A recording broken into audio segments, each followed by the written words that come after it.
আপনি বিপদে পড়েছেন, আপনি আল্লাহর কাছে দোয়া করবেন, আপনি নিজে দোয়া ইউনুস পড়বেন, আল্লাহর কাছে হাওমাও করে কানবেন।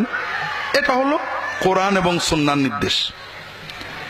আর সমাজের প্রচলন যে আপনি আমাদের মাদ্রাসা আল ফারুকে বা সুন্নাহ সেন্টারে চলে আসবেন, আর সুন্নাহ মারকাজুস সুন্নাহ ট্রাস্টে চলে আসবেন, আমাদেরকে 2000, 2,50,000 টাকা দিয়ে দেবেন, আমরা আপনার জন্য দোয়া ইউনুস খতম করে দেব। আপনার জন্য সহজ কোনটে আর আমাদের জন্য শর্ত কোনটে? আপনি কি বিষয়টা বোঝেননি? আপনি হয়তো মনে করবেন আমরা গুনাহগার, আমরা রাখলে তো আল্লাহ শুনবে না। এটাই হলো সকল শিরক কুফুরের মূল। বুঝতে পারেন? আমাদের রব রব্বুল আলামিন, আল্লাহর রুবুবিয়তের দাবি হলো যে আমার সকল কথা প্রথমে কাকে বলবো? কোন বান্দা যদি বিপদে আপদে তার কথা আল্লাহকে না বলে অন্যের কাছে বলে, আল্লাহর রুবুবিয়তকে অপমান করে। কথা বোঝেন?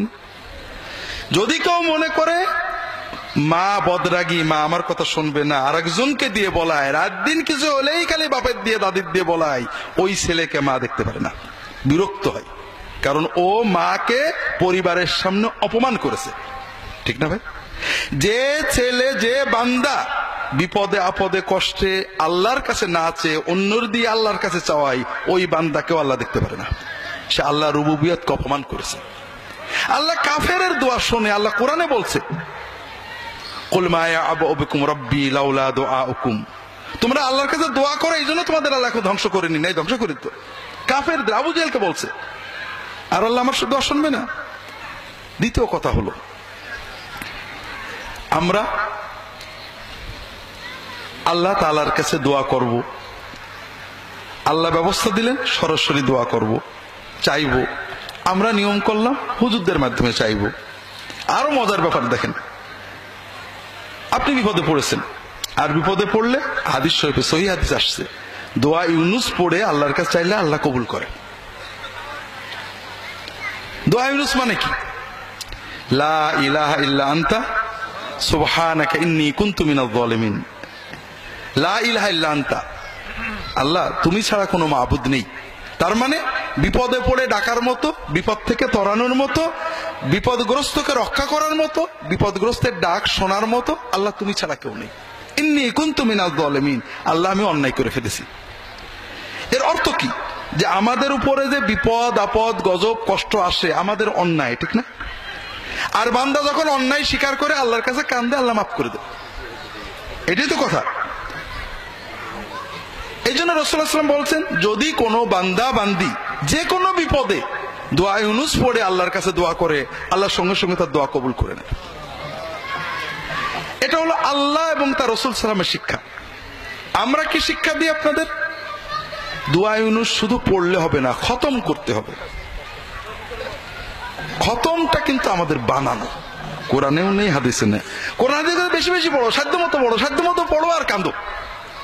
আপনি যদি মনের আবেগে 100 বার, 50 বার, 2 বার, 10 বার পড়ো, আল্লাহর কাছে হতে পারে। আর খতম মানে 1 লক্ষ, 1.25 লক্ষ। শুনলে আপনার চোখ এখান থেকে এখানে উঠে পড়ে, অত পড়বো কি করে? সিস্টেমটা আমরা বানাইছি কি জন্য? যেন আপনি আগেই বোঝেন যে একা সম্ভব না। আপনারা লক্ষ্য করেছেন কিনা, আমি নিজে দেখছি, যখন কোনো বাড়িতে আমরা খতমের জন্য যাই অথবা পিতামাতার দোয়ার জন্য যাই, বাড়ির যারা মানুষ তারা কিন্তু কেউ দোয়ায় শরীক হয় না। খেয়াল করেছেন? রান্না বাড়া, খাওয়া দাওয়া, কথাবার্তা, মেহমানদারি, দোয়ায় কিন্তু তারা আসে না কেউ। কারণ তারা বোঝে এত টাকা খরচ করে হুজুরদের দোয়া করছে, আবার আমরা কি দোয়া করবো? ঠিক না?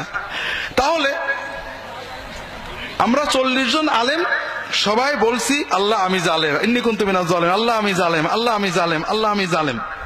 আর আপনি বাড়িওয়ালা একমাত্র আলেম যে নিজেকে জালেম বলে স্বীকার করছে না।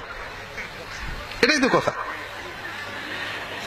আচ্ছা, বিপদটা আসছে কার? আপনার। কার অন্যায় আসছে? আপনার। আর আমরা 40 জন হুজুর বললাম আমি জালেম, আমি জালেম, আপনি একবারও স্বীকার করলেন না, তাই বিপদ কোনদিন যাই। কিন্তু আলহামদুলিল্লাহ আমাদের খাওয়াও হবে, টাকাও হবে, আপনার কিছু হোক আর না হোক। তো এই জন্য এটা আমাদের সিস্টেমটা আপনার উপযোগী না। আর আল্লাহ এবং তার রাসূল সাল্লাল্লাহু আলাইহি ওয়াসাল্লাম যেটা দিয়েছেন সেটা আপনার উপযোগী। এতে আপনার আরেকটা লাভ আছে। এটা আমার যে অনেকগুলো ঘটনা আছে আমার জীবনের, একটা ঘটনা আমি বারবারই বলি যে আমরা অনেক সময় আল্লাহ তাআলার কাছে দোয়া করার মজাটা বুঝি না। আমি যখন ইসলামিক টিভিতে কাজ করি, আমি কোন কোন বারে লাইভ করতাম সবাই জানে, আর লাইভ স্টুডিওতে ঢোকার অন্তত 1 ঘন্টা আগে পৌঁছে দিতে হয় টিভিতে। তো সম্ভবত একদিন মঙ্গলবারে স্টুডিওতে যাওয়ার আগে বসে আছি রেডি হয়ে,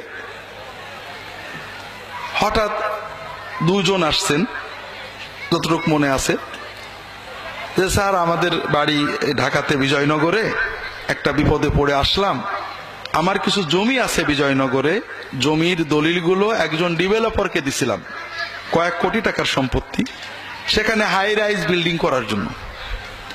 এখন ডেভেলপার জমির দলিল ফেরতও দিচ্ছে না, এগ্রিমেন্টও করছে না, টাকাও দিচ্ছে না। আর এরা তো বড় বড় কোম্পানি অনেক সন্ত্রাসী পোষে, আমার পক্ষে দলিল বের করার ক্ষমতা নেই। আমি খুব দুশ্চিন্তায় আছি, খুবই মনোকষ্টে, টেনশনে আছি। অনেকেই বলছে অমকের কাছে যাও, জেন দিয়ে বের করে দেবে, অমকের কাছে যাও, তদবিরে হয়ে যাবে। তবে আপনারা ইসলামিক টিভিতে বলেন যে তদবির বা জেন দিয়ে এগুলো করলে ঈমান থাকে না, তাই আপনার কাছে আসছি। আমার যদি কোনো সুন্নাত সম্মত ব্যবস্থা আপনি বলতেন, আমল তদবির, তাহলে দেখেন ভাই এই ধরনের কোনো আমল তদবির তো জানা নেই, তবে আল্লাহর কাছে চাইলে তো আল্লাহ দেন।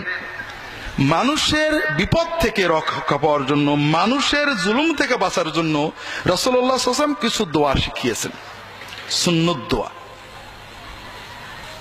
আপনি আমার রাহে বিলায়াত বইটা দিলাম, যে আপনি এই দোয়াগুলো দাগ দিয়ে দিলাম, এই দোয়াগুলো মুখস্থ করে অর্থ সহ, সবচেয়ে ভালো হয় তাহাজ্জুদে পড়বেন, নামাজে সেজদায় যে আল্লাহর কাছে যতটুকু মনের আবেগ চোখের পানিতে চাইতে থাকবেন, বারবার পড়বেন, দোয়া মাসুরাই পড়বেন, নামাজ শেষ করে আল্লাহর কাছে কেঁদে কেঁদে বলবেন, এগুলো বলতে থাকেন, হয়তো আল্লাহ দিয়ে দিতে পারে। এরপরে বিষয়টা মূলত আমি ভুলেই গেছি।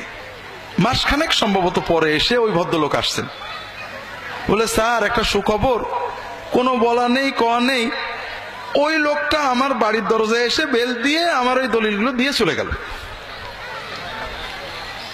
তাহলে আলহামদুলিল্লাহ, মাশাআল্লাহ, আল্লাহর দয়া, আল্লাহর দয়া, আপনার সুন্নত দোয়া দিয়ে আল্লাহর কাছে দোয়া করেছেন, আল্লাহ কবুল করেছেন। তবে না স্যার, তারপরে আমার মনটা খারাপ। কেন? যে আমি গত 1 মাস আপনার কথা মতো তাহাজ্জুদ পড়ছিলাম, আর তাহাজ্জুদের সেজদায় দোয়াগুলো পড়তাম, তে খুব শান্তি পাচ্ছিলাম, মনটা এত ভালো লাগতো। এখন আমার মনে হচ্ছে যদি আরো 6 মাস পরে আমার দলিলটা দিত তাহলেই ভালো হতো। কথা বুঝতে পারেননি? আল্লাহু আকবার।